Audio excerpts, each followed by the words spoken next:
ভোলায় বিবি সাউদা গ্রেফতারের ঘটনায় তীব্র প্রতিক্রিয়া প্রকাশ করেছেন বাংলাদেশ জামায়াতে ইসলামীর আমির ও সংসদের বিরোধী দলীয় নেতা ডাক্তার শফিকুর রহমান।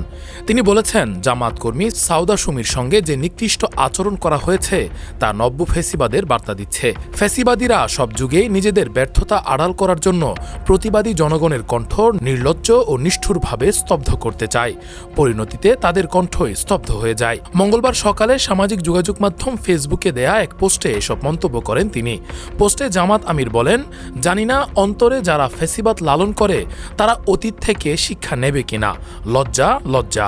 এর আগে গত রোববার রাতে ভোলার নিজ বাসা থেকে সাউদাকে গ্রেফতার করে পুলিশ।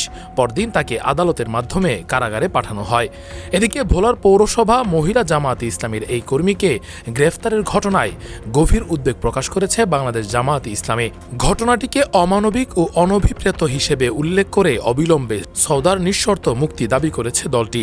সোমবার জামায়াতের পক্ষ থেকে পাঠানো এক বিবৃতিতে এই প্রতিবাদ জানান দলের সহকারী secretary general advocate Moazzem Hossain Helal. বিবৃতিতে তিনি বিবি সাউদার গ্রেফতারকে গণতান্ত্রিক পরিবেশের পরিপন্থী বলে অভিহিত করেছেন।